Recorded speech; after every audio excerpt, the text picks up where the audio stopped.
Oi, pessoal, como que vocês estão? Eu espero que esteja todo mundo muito bem. Eu sou a Cláudia e seja bem-vindo no meu canal. Para quem ainda não é inscrito ou para quem só está assistindo os vídeos e ainda não se inscreveu, corre, se inscreve aqui no meu canal, ativa o sininho de notificação, deixa um like porque isso vai me ajudar muito mesmo. Não esquece de deixar um comentário também, que eu sempre respondo vocês. Me segue lá nas redes sociais, no meu Instagram, que eu sempre converso com várias pessoas de lá, tá sendo muito massa conhecer vocês. E o caso que eu vou contar hoje é um caso muito macabro, muito nojento, que repercutiu muito no nosso país, inclusive fora dele. E sem enrolação, que o caso brutal de hoje é o caso dos canibais de Garanhuns. Tudo acontece no interior de Pernambuco, na cidade de Garanhuns, e um dos principais personagens dessa história é o Jorge Beltrão. Jorge Beltrão Negromonte da Silveira era um homem de origem portuguesa, então ele veio lá de Portugal. Em uma parte da sua adolescência ele chegou a morar lá. Ele era um cara muito inteligente mesmo, ele tinha muita facilidade com as palavras, então a conversação dele era muito boa mesmo. Como ele era de uma família que tinha condição de proporcionar estudos para ele, logo ele se formou em educação física e ele seguiu a carreira como professor de karatê, porque ele já era faixa preta nessa modalidade. E lá na cidade de Olinda, que era lá próximo a Garanhuns, ele começou a dar aula, ele começou a ter envolvimento com muitos alunos, porque todo mundo queria ter aula com ele, porque ele realmente tinha um porte físico muito bom, ele era um excelente professor, conversava muito bem. Só que o Jorge, ele era perturbado desde criança. Ele dizia que era acompanhado por entidades malignas. O pai relata que na infância o Jorge vivia falando que viu uma moça e ele conversava com essa moça. Ele disse que esse fantasma acompanhou ele até a juventude, até a adolescência. Quando ele brincava com crianças, ele disse que via vários espíritos em volta delas, que ele realmente conseguia ver ou conversar com esses espíritos. No período da faculdade, ele disse que tinha um senhor, uma entidade, que o acompanhava, que ajudava ele a estudar, a fazer provas, a entender a matéria. O pai dele chegou a levá-lo em várias clínicas psiquiátricas, entendeu que ele tinha, e parece que realmente ele tinha essa esquizofrenia que acompanhou ele desde a infância. Quando o Jorge tinha por volta dos seus 22 anos, ele conhece a segunda personagem dessa história. Isabel Cristina Pires da Silveira viria a ser a sua futura esposa. Eles se conheceram em uma igreja e a Isabel, como ela era uma mulher muito simples, aí de uma família humilde, ela vivia fazendo bicos, trabalhava como faxina e ela tinha um sonho de se casar com um homem que pudesse mudar a vida dela, mudar o destino dela. E logo ela se interessou pelo Jorge, que já era professor e tudo mais.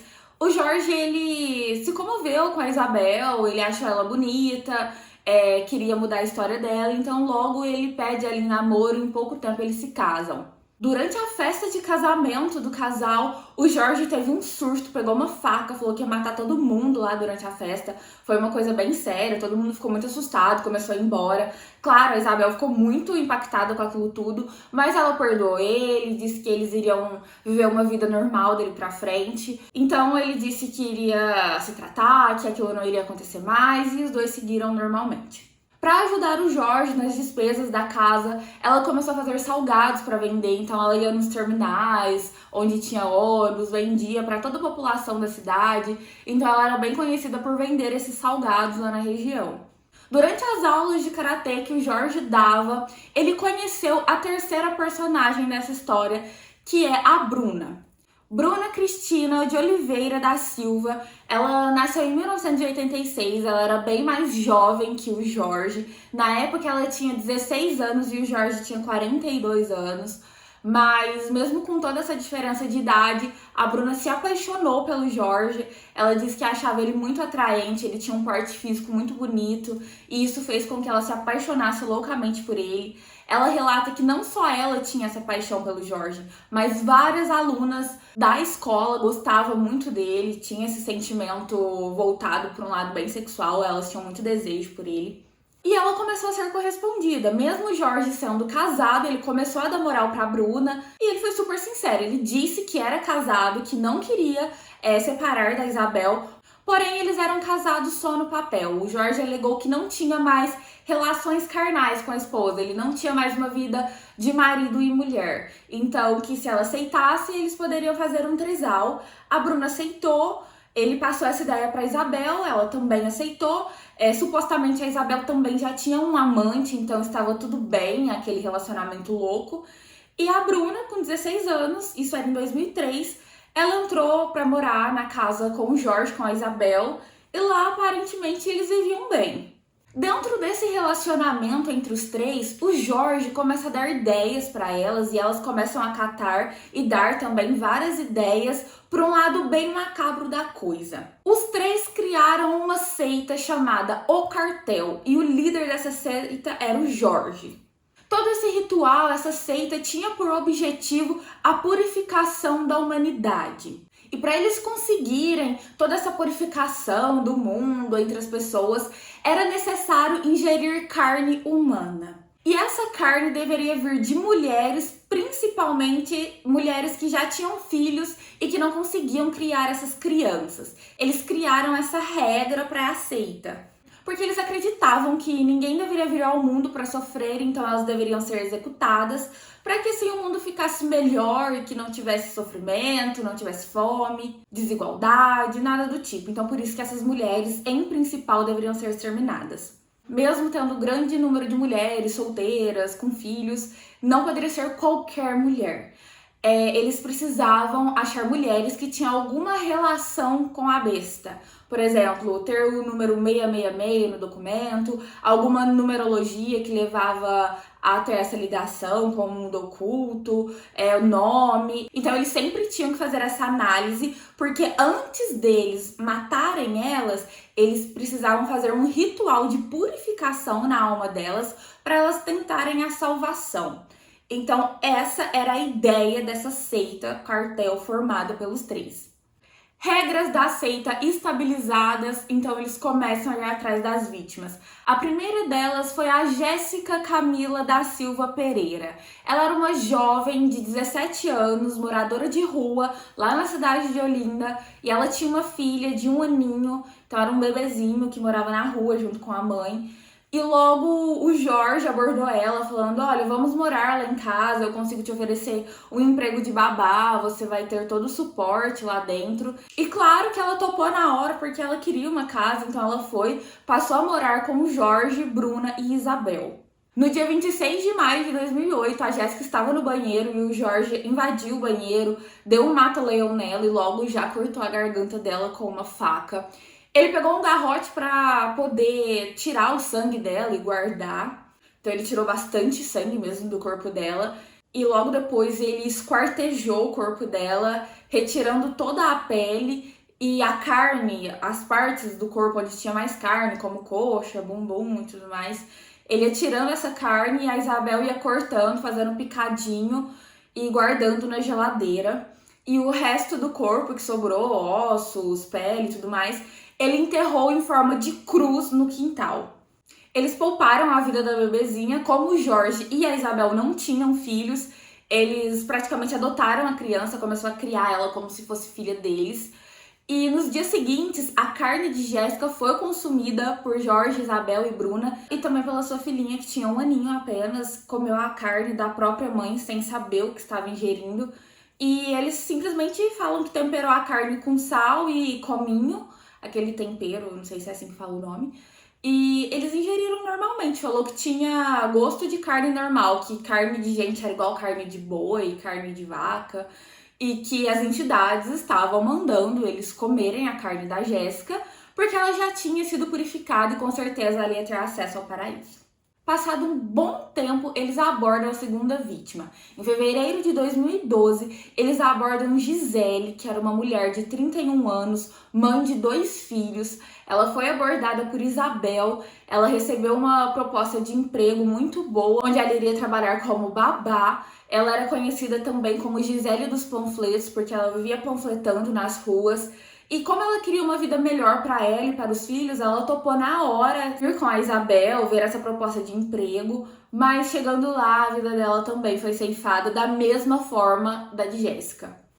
A família entrou em desespero, começou a colocar a foto da Gisele em todos os posts como desaparecida. Eles estavam procurando ela incessantemente e 3 semanas depois o casal achou uma nova vítima. Em março de 2012, a jovem Alexandra, de 20 anos, foi abordada por Isabel também. Alexandra estava com seu filho, levando ele até um posto de saúde para uma consulta médica. E no ônibus, durante o percurso, a Isabel foi conversando com ela, ofereceu a vaga de babá, que seria um salário e meio, então a jovem ficou super interessada. E claro, ela topou na hora, ela precisava daquele emprego. E no dia 12 de março ficou combinado da Alexandra ir até a casa de Isabel para começar o trabalho. E então ela entrou dentro daquela casa e nunca mais saiu, nunca mais foi vista. Claro que a família de Alexandra também já estava muito desesperada e começou a procurar pela filha. E uma coisa muito estranha aconteceu, porque chegou a fatura do cartão dela na casa dos pais. E na hora que eles abriram, eles viram que tinha muita movimentação de compras no cartão dela. Então eles foram até a delegacia, denunciou isso, porque não era do perfil da filha ter todos aqueles gastos com coisas banais. Era compras de roupa, sapato, e parecia que era todas as compras, a maioria, da mesma loja. Então foi muito fácil dos policiais localizarem quem estava utilizando o cartão dessa moça indevidamente. É aí que a imagem de Bruna e Jorge vem à tona, porque os policiais vão até a loja, pegam as imagens das câmeras e vê a Bruna se passar por essa mulher. E anteriormente, a Bruna já não era mais conhecida como Bruna, e sim como Jéssica, porque ela roubou a identidade daquela primeira vítima deles, a Jéssica, a moradora de rua. Então os policiais pegaram eles, primeiramente, por esse crime de estar utilizando o cartão de uma outra pessoa de forma indevida. Então nem foi pelos assassinatos em si. No dia 11 de abril de 2012, as polícias bateram na casa desse pessoal e lá estavam Jorge, Isabel e Bruna. E de primeiro momento foi preso o Jorge e a Bruna, porque somente os dois foram vistos na filmagem utilizando o cartão da falecida. Então eles foram presos provisoriamente por conta desse crime. Os policiais nem sonhavam que eles poderiam ser esse tipo de pessoa, esses canibais. Eles não sonhavam que tinha essa seita, o cartel, nada. Era somente pelo crime do cartão mesmo. Eles tentaram dar algumas desculpas, falando que achou aquele cartão na rua, coisa que não colou pra polícia. E quando eles estavam lá na casa fazendo toda a prisão dos dois, a menininha, filha da primeira vítima, da Jéssica, que já estava com 5 anos de idade, que foi a peça-chave para eles descobrirem todos esses crimes bárbaros. Ela pegou, virou para um policial e disse: "É aqui que o meu pai enterra todas as mulheres." E logo os policiais se assustaram. Então, sem pensar duas vezes, os policiais já foram pro quintal, já começou a escavar tudo lá, fazer vários buracos, começou a procurar mesmo, total varredura.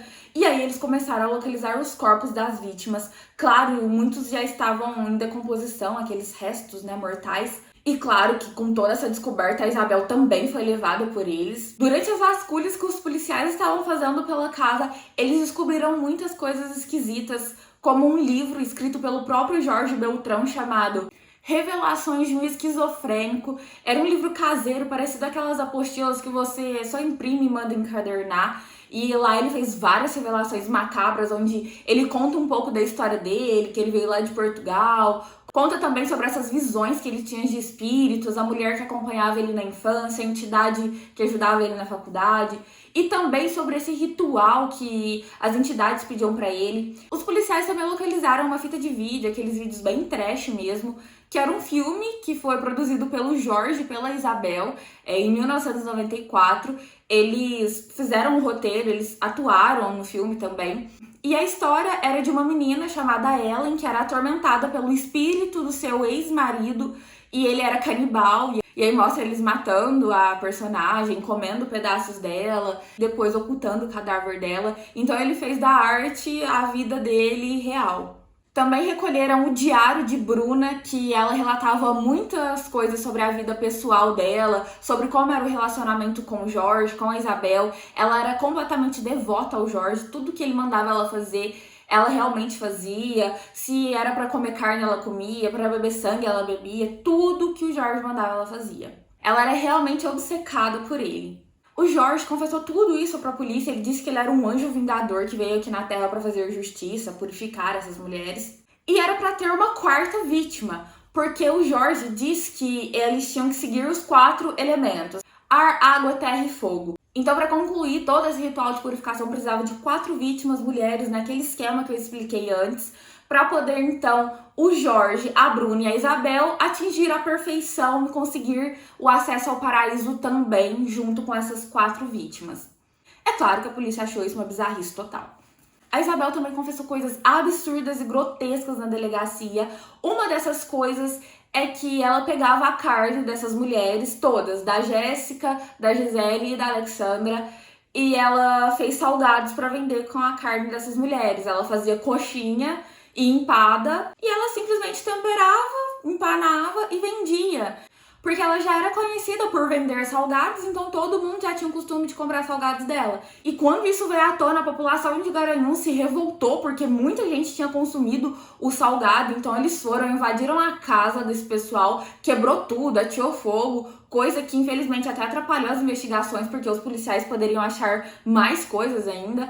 Mas eles se revoltaram, é claro, porque aparentemente muita gente tinha comido carne humana sem saber. As vítimas que comeram os salgados da Isabel foram entrevistadas. Algumas dizem que estava normal o gosto do salgado, outras falavam que estava muito salgada a carne e algumas também diziam que a carne estava muito pastosa.